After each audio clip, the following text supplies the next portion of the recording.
అంటాడు కీర్తన 37:5.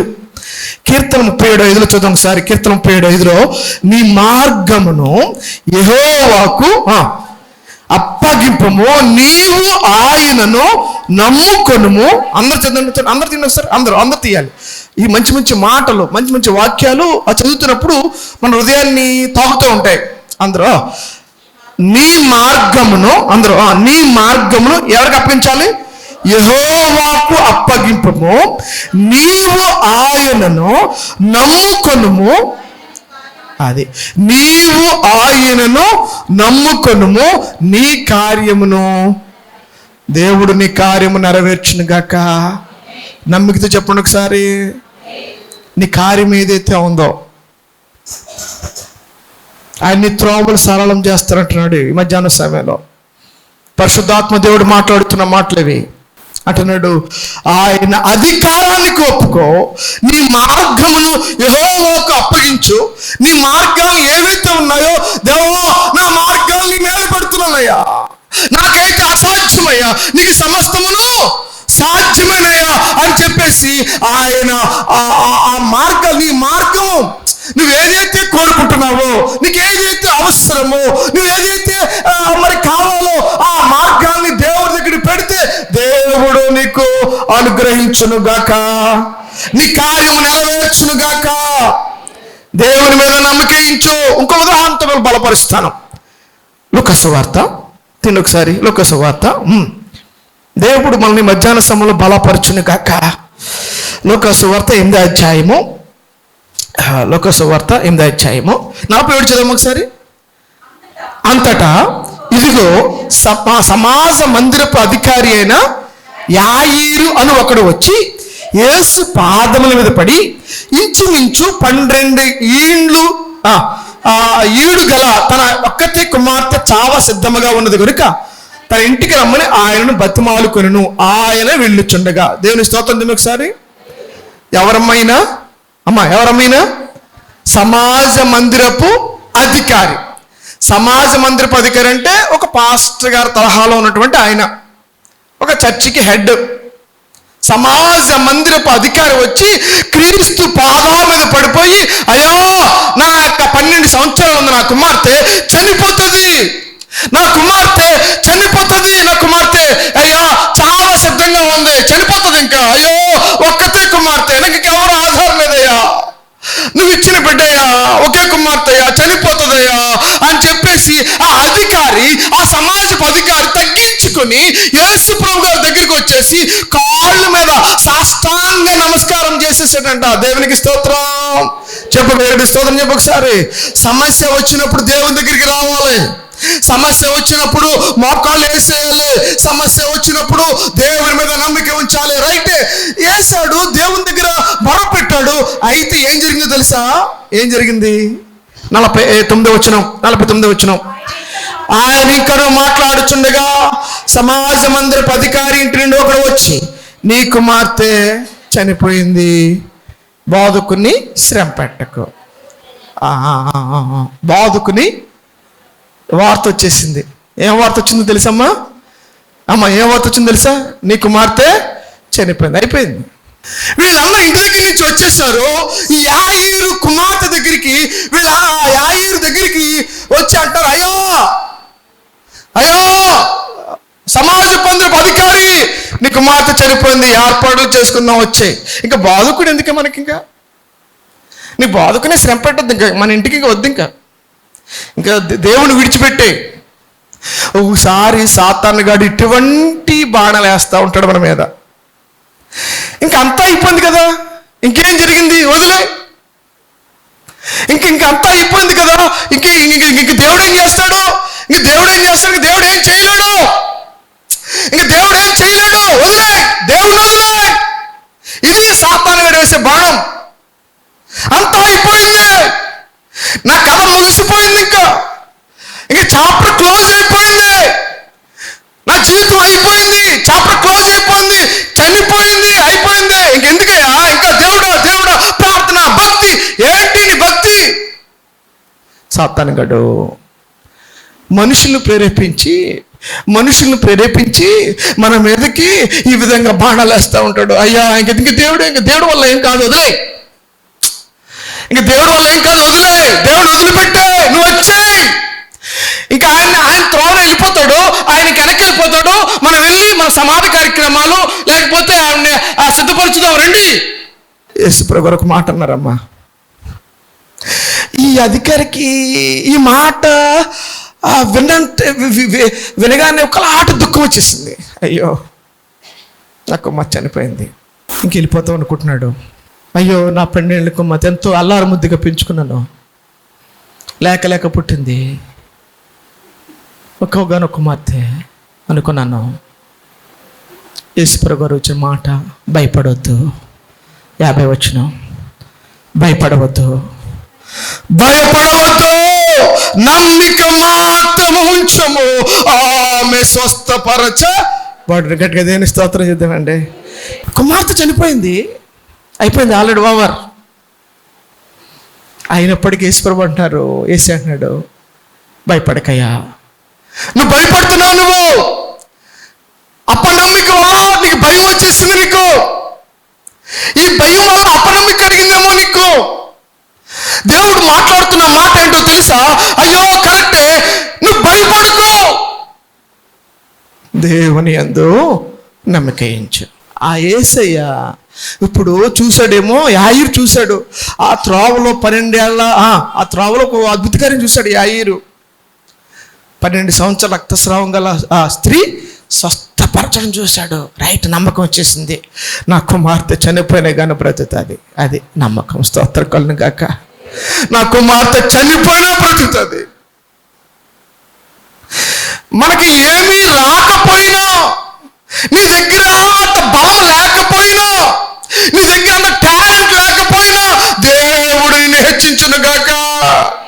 నువ్వు చేతకానివాడు అన్నా కానీ, నీకు ఏమీ రాదు, నీకేమీ తెలియదు, వీడు ఎందుకు పనికి రానివాడు అని అన్ని అంత క్లోజ్ అయిపోయింది నీ చాప్టర్ అని పరులందరూ అన్నా కానీ, వాస్తవ పరిస్థితి అలా ఉన్నప్పటికీ కానీ నా దేవుడు అంటున్నాడు, భయపడకు, భయపడవద్దు, నమ్మిక ఉంచు. దేవుని కార్యాలు చూస్తావు, దేవుని కార్యాలు చూస్తావు. నీ కార్యము నెరవేర్చబడుతుంది, నీ కార్యము నెరవేర్చబడుతుంది. వెళ్ళాడు యేసయ్య.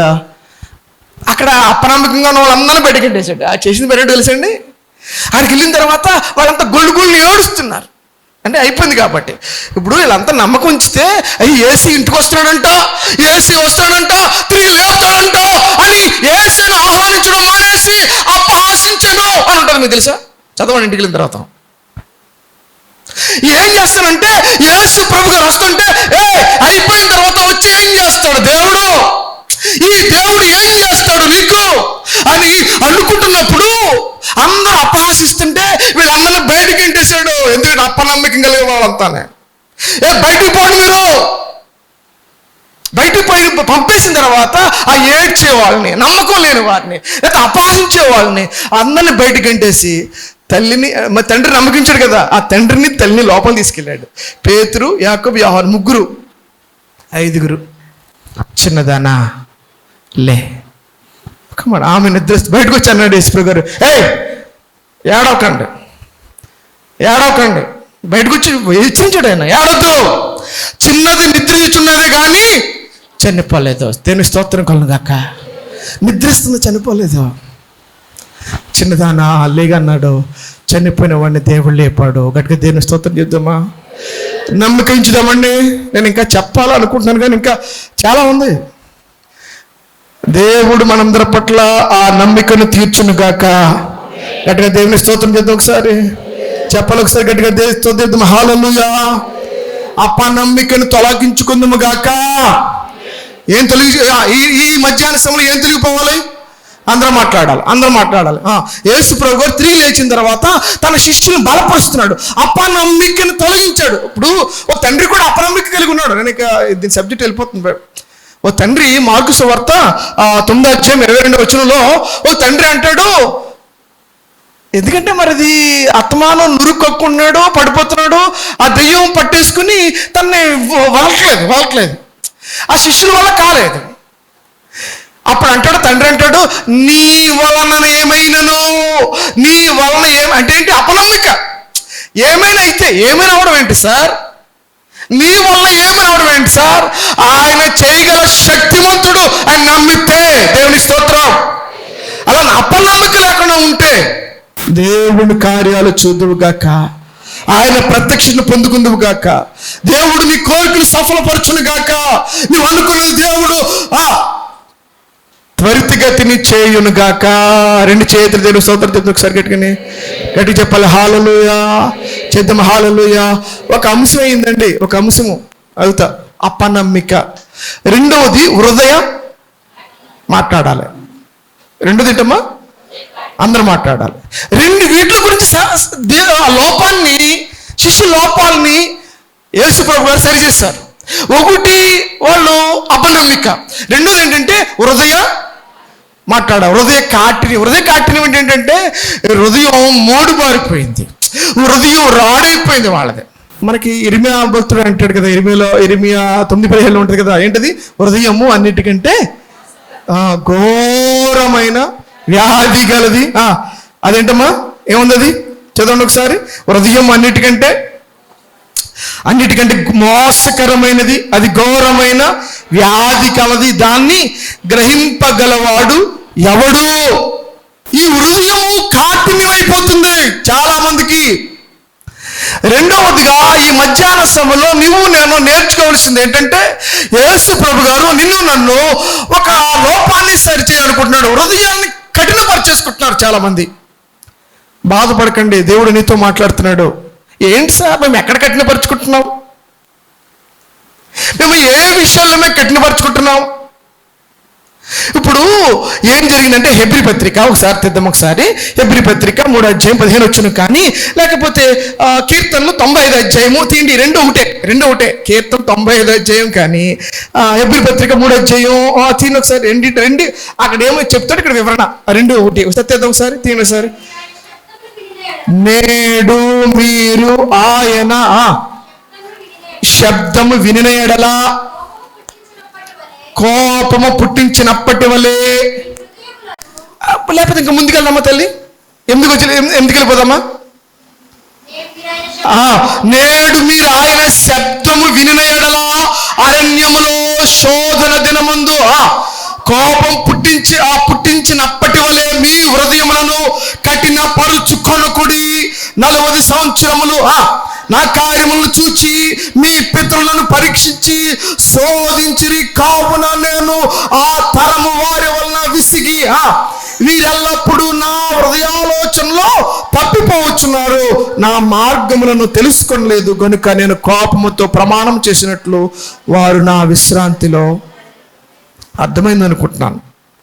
అమ్మా అయ్యా, ప్రియమైన సహోదరుడు, ఆ సహోదరి హృదయము కఠినమైపోయిందేమో. ఎందుకంటే ఆ ఇజ్రాయేలీలు బయటికి వచ్చారు సార్. 40 సంవత్సరాలు జాగ్రత్తగా వినండి, జాగ్రత్తగా విను. ఈ మధ్యాహ్న సమయంలో దేవుని వాక్యము నీతో మాట్లాడుతుంది. 40 సంవత్సరాలు ఆ మన్నాను తిన్నారు. వాళ్ళు వేసుకున్న వస్త్రాలు మార్చిపోలేదు. వాళ్ళు వేసుకున్న వస్త్రాలు ఏం జరిగిందో తెలుసా? వాళ్ళు ఎదుగుతూ ఉంటే వాళ్ళ వస్త్రాల సైజు మారిందంట. దేవునికి స్తోత్రం. వారు వేసుకున్న జోడు పెరిగిందంట. దేవునికి స్తోత్రం. చెప్పరు దేవునికి స్తోత్రం. చెప్పండి ఒకసారి గట్టిగా హల్లెలూయా, గట్టిగా హల్లెలూయా. యేసు ప్రభు గారు చేసినటువంటి ఆ అద్భుత కార్యాలు చూస్తున్నావు, నువ్వు అనుభవిస్తున్నావు, నిన్ను పోషిస్తున్నాడు దేవుడు. అద్భుతకరంగా పోషిస్తున్నాడు నిన్ను. దేవుని స్తోత్రం చెప్పు ఒకసారి. పోషిస్తలేదా నిన్ను దేవుడు? నీకు గృహం ఇవ్వలేదా? నీకు తినడానికి ఆహారం ఇస్తున్నాడు, నీకు చేసుకోవడానికి మంచి ఆ పని చేసుకోవడానికి ఆరోగ్యం ఇవ్వట్లేదా నీకు ఆయన? నువ్వు చూస్తున్నావు. నువ్వు ఈ 40 సంవత్సరాలు అద్భుతకరంగా ఆయన ఏమి కావాలితే అది, మన్నా కావాలితే మన్నా వచ్చిందా, పూరేళ్ళు కావాలితే పూరేళ్ళు వచ్చినాయా, పగలు మేఘస్తము రాత్రి అగ్నిస్తము వారి మధ్య నుండి వాళ్ళు నడిపిస్తూ ఉంటే, అనేక మంది రాజులు వస్తూ ఉంటే, అనేక తాపకరమైన పాములు కలుస్తూ ఉంటే, స్తోత్రం కలుగును గాక. అన్ని చూస్తున్నావు, అనుభవిస్తున్నావు. నువ్వు దేవుని యొక్క అద్భుత కార్యాలను అనుభవించావు. రైటే, ఈ శిష్యులు కూడా అనుభవించారు. దేవుడితో పాటు ఉండి ఆయన అద్భుత కార్యాలు, ఆయన ఆశ్చర్య కార్యాలు, ఆయన చేసిన ప్రతిదీ అనుభవించిన తర్వాత కూడా హృదయాన్ని కఠినపరిచేసుకుంటున్నారు. ఎప్పుడు తెలుసా? మస్సా దినమందు మీరు కఠినపరుచుకున్నట్లు మీ హృదయాన్ని కఠినపరుచుకోవద్దు. ఎందుకంటే తాగడానికి ఏమి లేదు, చెప్పాలి. ఆ అరణ్యంలో తాగడానికి ఏమి లేదంటండి, నీరు లేదు. ఎప్పుడైతే నీరు లేదు కంగారు పడిపోయారు. అయ్యో ఈ వాటర్ లేదు, నేను చచ్చిపోతానేమో, ఈ వాటర్ లేదు, నాకు ఈ యొక్క ఆపద వచ్చింది, నాకు నీ గృహంలో ఒక ఆపద వచ్చింది. నువ్వు అనుకుంటున్నావు, అయ్యో ఇప్పటితో నా పని అయిపోయిందేమో, నేను చచ్చిపోతానేమో, ఈ వాటర్ లేకపోతే ఈ అరణ్యంలో నా కుటుంబం చచ్చిపోతుందేమో, హృదయం కఠినం చేసుకుంటున్నావు. అంటే కఠినం చేసుకోవడం అంటే దేవుడి మాట మీద నమ్మిక ఉంచట్లేదు. దేవుడు ఇవ్వలేడమ్మా అని అంటున్నారు వాళ్ళు. ఏమయ్యా, ఐగుప్తులో మాకు సమాధులు లేవని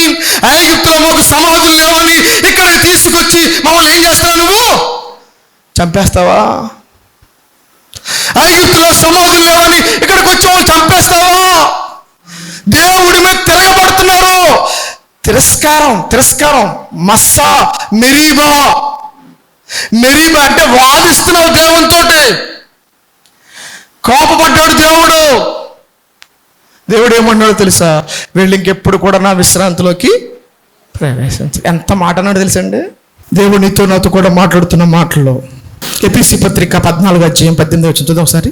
ఎపిసి పత్రిక, దేవుడు హృదయ కాఠిన్యం గురించి ఒక విషయం చెప్పి నేను ముందుకెళ్ళిపోతాను. ఎపిసి రాసిన పత్రిక 4వ అధ్యాయము, ఎపిసి రాసిన పత్రిక 4. అది ఇంకా కొద్దిగా ముందుకెళ్దామా తల్లి? ఏం చేద్దామంటే ఎపిసి రాసిన పత్రిక 4వ అధ్యాయం ఎక్కడి నుంచి చదువుతాం? 17 నుంచి చదివేద్దామా? కాబట్టి అన్యజనులు నడుచుకున్నట్లు మీరు మీదట నడుచుకొనవలదని ప్రభునందు సాక్ష్యం ఇచ్చున్నాను. వారైతే అంధకారమైన మనస్సు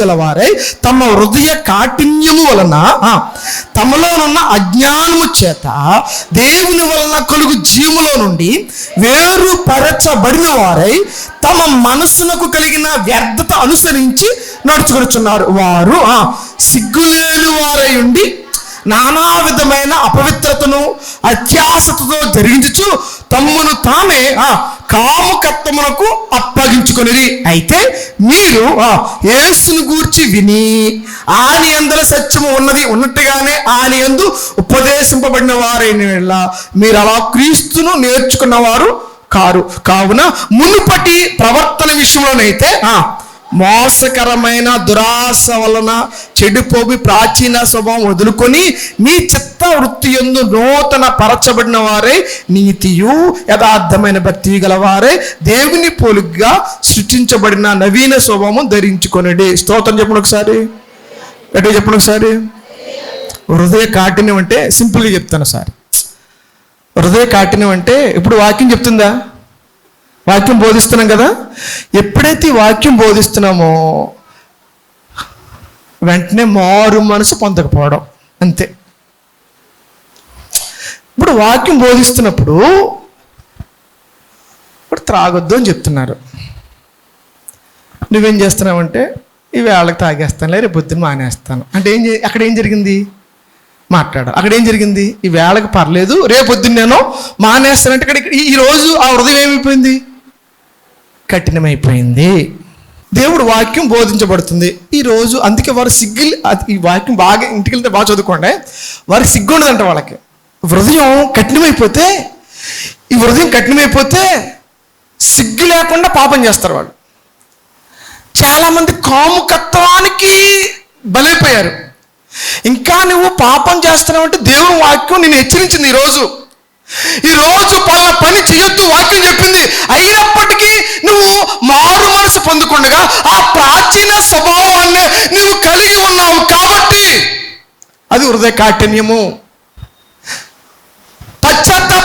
పడట్లేదు, హృదయ కాఠిన్యము. నువ్వు క్షమాపణ పొందాలి, క్షమించట్లేదు, కాఠిన్యము. నువ్వు సమాధాన పడాలి, సమాధాన పడడం లేదు, హృదయ కాఠిన్యము. నువ్వు దేవుడికి ఇవ్వాల్సిన ఇవ్వట్లేదు. వాక్యం వింటున్నావు కానీ అది ఇవ్వడం లేదు, హృదయ కాఠిన్యము. దేవుడు చెప్పిన ఆజ్ఞకు నువ్వు లోబడట్లేదు, అది హృదయ కాఠిన్యము.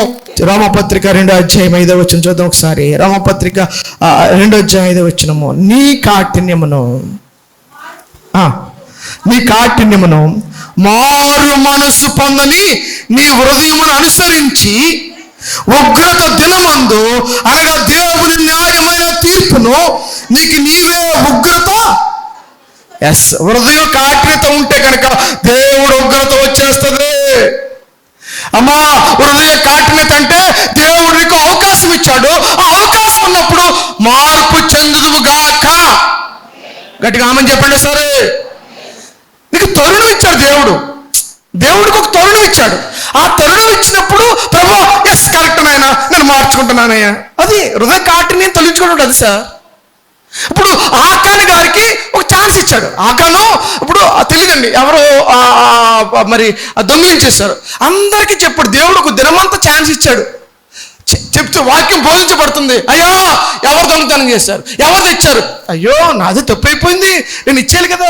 లేదు, హృదయ కాఠిన్యం దాచుకున్నాడు, బయటపడిపోయాడు. హృదయ కాఠిన్యం. యూదా హృదయ కాఠిన్యం కలిగి ఉన్నాడు. ఏంటో తెలుసా? యూదా అయ్యో నన్ను ఒకటి చంపేస్తారయ్యా, నన్ను మీలో ఒకటి సిలివేస్తారు.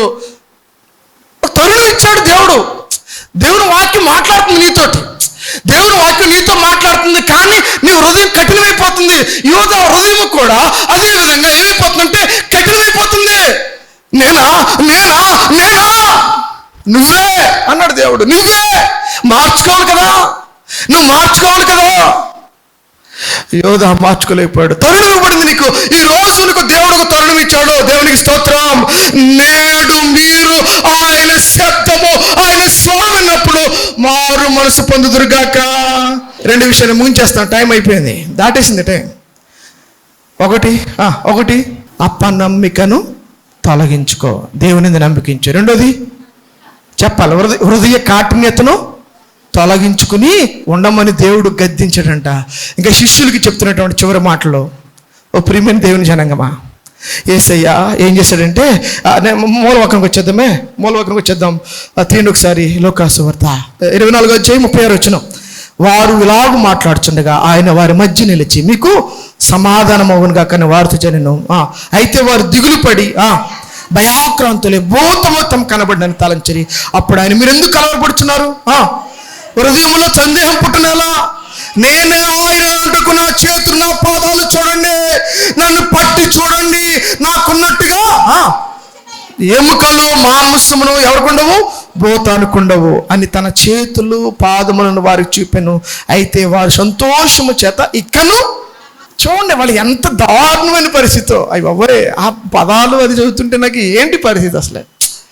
దేవుడు వాళ్ళ దగ్గరికి వచ్చేసి, దేవుడు స్వయాన వాళ్ళకి కనపడి, అయ్యో నేను వచ్చేసాను దగ్గర. ఓకే, నువ్వు చెప్పినప్పుడు నమ్మలేదు. 2 చెప్పారు నీకు, మగ్దలేనే మరి చెప్పింది, ఇంకోలా చెప్పారు, అమ్మాయి మార్గం నుంచి 2 చెప్పారు, నమ్మలేదు. ఇప్పుడు యేసు ప్రభు డైరెక్ట్గా నీతో మాట్లాడుతున్నాడు. యేసు ప్రభు డైరెక్ట్గా, అయ్యో నేను లేచాను చూడమంటే నువ్వేమన్నా తెలుసా? అయ్యో భూతం, అయ్యో దయ్యం, భూతమా? దేవుడు నీతో మాట్లాడితే నువ్వు భూతమా? అయ్యో నేనంటే ఇదిగో నా చేతులు చూడు, నా గాయాలు చూడు, నా పక్కన చూడు అంటే అయినా నమ్మట్లేదంటే వీళ్ళు భూతం అనుకుంటున్నారు. వీళ్ళు ఎంత మైకలో ఉన్నారు. అప్పుడు అంటాడు, మీ దగ్గర ఆహారమేనే ఉందా? ఇప్పుడు ఈ శరీరం, ఎముకలు, మాంసం భూతం కొండవయ్యా, నేర్చుకో. అవి భూతానికుండవు, భూతాన్ని కాదు, నజరుడైన యేసు, పునరుత్థానుడైన తిరిగి లేచిన యేసు నేనే. ఈరోజు మీ మనసు తెరవబడునుగాక. చివరి మాట ఆయన అంటున్నాడు, శిష్యులతో అంటున్న మాట ఏంటి తెలుసా? ఓకే, ఇవన్నీ విన్నారు కదా, నమ్మకం కలిగింది కదా, మీ హృదయ కాఠిన్యం తొలగించున్నారు కదా. చివరి మాట అందరు చదవాలి ఒకసారి. చివరి మాట ఏంటంటే 45వ వచనం చదువు తల్లి. 45వ వచనం ఒక్క మాట, ఈ సంగతులకు మీరే సాక్షులు. ఈ వాక్యం వింటున్నా నీవు నేను. ఈరోజు వాక్యం విన్నావు నువ్వు, ఈరోజు ఒక సత్యాన్ని తెలుసుకున్నావు. నువ్వు దేవుడు నీతో నాతో కూడా అంటున్న మాటలు తెలుసా? నువ్వు నిజంగా నమ్మితే, నువ్వు దేవుని యందు నమ్మిక ఉంచితే, నువ్వు నిజంగా నీ హృదయ కాఠిన్యాన్ని తొలగించకండి కనుక నీవే నా సాక్షి. స్తోత్రం. నీవే నా సాక్షి. దేవుడు అడుగుతున్నాడు, ఆయన సాక్షిగా ఉంటావా? దేవుడు నిన్నే అడుగుతున్నాడు. ఎందుకంటే అమ్మా, అయ్యా, చాలా ఇబ్బందికరమైన పరిస్థితులు ఎదుర్కోబోతున్నాం. పరిస్థితులు బాగోలేదు. దాడులు జరుగుతున్నాయి. క్రైస్తవులు హింసిస్తున్నారు, క్రైస్తవులు శ్రమ పడుతున్నారు, చర్చిల మీద దాడులు జరుగుతున్నాయి, పాస్టర్ల మీద దాడులు జరుగుతున్నాయి, వాక్యం మీద దాడి జరుగుతుంది. రాబోయే తరాల్లో పెద్ద పెద్ద కూడికలు, సభలు అన్ని కుదరదు. మరి ఎలాగ సార్? మనం ఏం చేయాలి సార్? స్తోత్రం చెప్పు గట్టిగానే చెప్పు. స్తోత్రం చెప్పు. వాక్యం వింటున్నా నువ్వు స్తోత్రం చెప్పు గట్టిగానే. నీవు నేను ఒక సాక్షిగా నిలబడము గాక. ఆ సాక్షిగా నిలబడడం కోసమే మన దైవజనులు కానీ, పాస్టర్లు కానీ, లేకపోతే భక్తి పరులైన వాళ్ళు హార్ట్ అటాక్ ఎందుకు వచ్చింది సార్?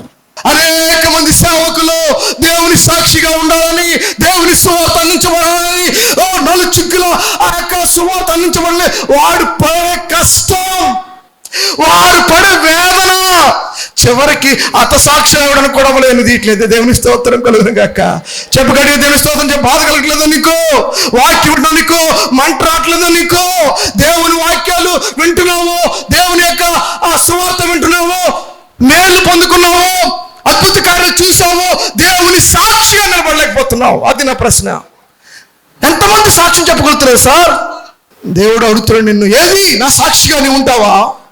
ఎప్పుడైతే ఈ 10 మంది శిష్యులకి ఆయన ఈ చెప్పాడో, ఆ పెంతెకొస్తు పండుగ దినాన్ని పరిశుద్ధ ఆత్మ వాళ్ళ మీదకి వచ్చినప్పుడు దేవుని స్తోత్రం కలుగును గాక, వాళ్ళంతా కలిసి 10 మంది, ఆ 11 మంది శిష్యులు ఆ పెంతెకొస్తు పండుగ దినాన్ని, ఇదిగో మేమే సాక్షులం. దేవుని స్తోత్రం గట్టిగానే. వాళ్ళంతా కలిసి అన్నారు, ఇదిగో యేసు ప్రభు గారు మరణించారు, తిరిగి లేచారు, మేము చూసాం, మేము సాక్షులం. స్తోత్రం చెప్తాం గట్టిగానే. హల్లెలూయా చెప్తాం గట్టిగా. హల్లెలూయా. దేవుడు అడుగుతున్నాడు నిన్ను నన్ను, ఈరోజు నువ్వు సాక్షిగా ఉంటావా?